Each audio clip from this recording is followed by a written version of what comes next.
මහේ ප්‍රාර්ථනාව ඔසවාගෙන පැමිණියේ ඔහුගේ කුටිය වෙතටයි. පහළ මාලයේ තිබුණාටත් වඩා කුටියට පැමිණෙන විට ඔහුගේ සිනහව තව තවත් පුළුල් වී තිබුණි. මහත්තයෝ අද ඉතින් අපේ ෆස්ට් ආව්! මහී එක්වරම කුටියෙහි වූ විශාල යහන මතට ඇයව අත්හැරියේ ඇය කිහිප වරක්ම එය මත ඉහළ පහළ යන ලෙසය. මොනවද මනුස්සයෝ කරන්නේ? කොන්ද කඩන්නද හදන්නේ ආපු ගමන්? තමුසෙර කොන්දක් තියනවද? ඇට කිච්චි වගේ ඉඳගෙන කොන්දයි පිටයි බඩයි ඔක්කොම එකට ඇලවිලා තියෙන්නේ. ඕකේ වෙනවම කැඩෙන්න කියලා කොන්දක් තියනවද? එසේ පවසා මහී නාන කාමරයට පිවිසියේ ප්‍රාර්ථනාව පමණක් කුටියෙහි තනිකර දමමින්. හිපපොටේමස් ඉන්නකෝ අද රැට මං කරන්නම් වැඩක්. ඔය හංගගෙන ඉන්න ඔක්කොම ෆීලිංග්ස් ටික එළියට ඇදලා ගන්නම්කො මං. රාත්‍රිය උදා වූයේ වේගයෙනි. මහී නදීෂ් සමග හෝටලයේ කටයුතු පිළිබඳව සාකච්ඡා කර නැවත කුටියට පැමිණියහ. නමුත් කුටියෙහි සියලුම විදුලි බුබුලු නිවා තිබුණි. මහී එයින් එක් විදුලි බුබුලක් පමණක් දැල්ලුවේය. ප්‍රාර්ථනා මහීගේ දැස් විසල් වූයේ තමා ඉදිරියේ සිටින මෙතරම් කලකට නොදුටු ප්‍රාර්ථනාගේ වෙනස්ම චරිතයක් තමා ඉදිරියේ පෙනෙන්නට වූ නිසයි. රත් පැහැති දුහුල් රාත්‍රී ගවුමක් ඇඳ කෙටි හිසකෙස් කඩා දමා වෙනදාට ආලේප නොකරන ප්‍රමාණයේ තද රත් පැහැති තොල් ආලේපන ගල්වා ඔහුගේ යහන මත වැතිරී සිටින ඇය දුටු විට ඔහුගේ යටපත් කර තිබෙන හැඟීම් එකින් එක දළුලා වැඩෙන්නට විය. ඇයගේ එම සරාගේ ගත දුටු විට ඔහුට කෙළ පිඬක් ගිලෙනේ මීළඟට කුමක් සිදුවේද යන්න ඔහුටම සිතාගත නොහැකිවයි. මොකක්ද තමුසොය? මහීගේ ගැහෙන සුළු කටහඬට ප්‍රාර්ථනා යහනෙන් බැසගත්තේ ඔහු අසලට අඩි තබමිනි. ඔහුගේ ගත අසලටම පැමිණ ඔහු තම අතකින් විවෘත කරගෙන සිටින දොර සෙමෙන් වසා අගුළු දැමුවේ ඔහු තව තවත් බියවන විටයි. මිස් ප්‍රාර්ථනා මං ඕ මහත්තයෝ ඔයා මොකක්ද? මං ලැජ්ජ බය තියෙන කොල්ලෙක් හරිද? මෙහෙම කරන්න එපා බය හිතෙනවනේ. අද මං ඔය ලැජ්ජාව අයින් කරලා දාන්නම් හැන්සම්. එසේ පැවසූ ප්‍රාර්ථනා ඔහුගේ නළලේ සිට කෙමෙන් ගෙල දක්වා ඇයගේ සියුම් ඇඟිලි වලින් පල්ලම් බසින්නට විය. ඇගේ හිස මදක් හරවා ඔහුගේ දෙතොල් අසලට තම සියුමැලි දෙතොල් ලන් කළාය. ඇයගේ ඇඟිලිවල පහසට දැනටමත් ඔහුගේ දැස් අඩවන් වී තිබුණි. ප්‍රාර්ථනාට සිතීමටවත් කාලයක් නොදී එක්වරම ඔහු ඇයගේ එක් අතක් අල්ලා තමා හේතු වී සිටි බිත්තියට ඇයව තද කර ඇයගේ ගත මතට පැමිණෙන්නට විය. එසේ පැමිණ ඔහු ඇයගේ දෙතොල්වලට මදක් ඉහලින් නාසයට පහලින් කෙටි හාදුවක් තබා ඉවත් වූයේ ඇය තවදුරටත් ඇයගේ දැස් පියා එම හාදුවේ පහස තව තවත් බලාපොරොත්තු වන විටයි. මහී ඔහුගේ යහන මත වූ එක් කොට්ටයක් රැගෙන එම කුටියේ තිබූ සෝපා පුටුව මතට ගොස් වැතිරෙන්නට විය. ප්‍රාර්ථනා දැස් විවර කළාය. කොහෙද මේ මනුස්සය අතුරුදහන් වුනේ? යකෝ මේ මිනිහට නින්දක් ගිහිල්ලානේ.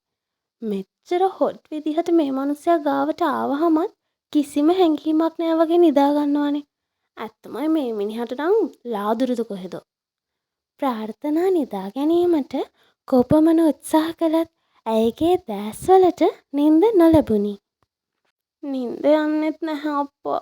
මොකද කරන්නේ දැන්? ප්‍රාර්ථනා එක්වරම බැලුවේ මහීගේ මුහුණ දෙසයි. ඇයගේ මොළයට පැමිණියේ මේ ලෝකයේ තිබෙන මෝඩම අදහස් වලින් එකක්.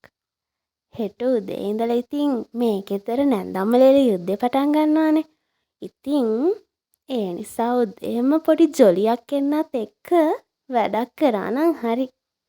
එසේ සිතා ප්‍රාර්ථනා ඇයගේ තොල් ආලේපන සහ තවත් මුහුණෙහි ගල්වන විවිධ වූ ආලේපන රැගෙන පැමිණියේ මහේ නිදා සිටි සෝපා පුටුව අසලටයි. ඒ අසලින් දන නමාගත් ඇය ඒ සියල්ලම විවිධ වූ ආකාරයෙන් ඔහුගේ මුහුණේ ආලේප කරන්නට විය. ඇත්තමයි ප්‍රාතියෝ, ඔයාගේ මේ අත් දෙකට නම් ඇස් වහක් වදින්න එපා. බලන්න ඉතින් අර හන්දිය සැලොන් එකේ ඉන්න කළු තප්පතෝරු ඇන්ටිටත් වඩා ඔයා ලස්සනට මේකප් එක දාලා අප්පා. ඒක තමයි ප්‍රාතියෝ, ඔයාට අම්මා හැම වෙලේම කිව්වේ මේකප් කෝස් එකක් කරන්න කියලා. අම්මා දැනගෙන ඉඳලා තියනවා එයාගේ දුවට මේ දක්ෂතාවය තියනවා කියලා. හෙට උදේට ඉතින් මේ මහීකාරයට කොච්චර සතුටු හිතෙයිද එයාගේ මේ ලස්සන චූටි දක්ෂ වයිෆ් ගැන. ඔහුගේ මුහුණෙහි ඇති සුන්දරත්වය බලමින්ම ඇයට සෝපාව අසලම නින්ද ගියහ. ප්‍රාතී, බුදු අම්මා මහසාන, මං බය වුණා. මොකද මනුස්සෝ මේ මූණට එබිලා ඉන්නේ කන්න වගේ. මැඩම් ඊයේ රෑ මෙතන සැලොන් කෝස් එකක් කරන්න පුරුදු වෙලා වගේ නේද? මහී එසේ පැවසුවේ ප්‍රාර්ථනා අසල බිම තබා ඇති මුහුණු ආලේපන වලට දැස් යොමු කරමින්. අප්පට සිරි වැඩේ මාට්ටු වගේ. අද ඉතින් ඉඳලා ඉවරයි.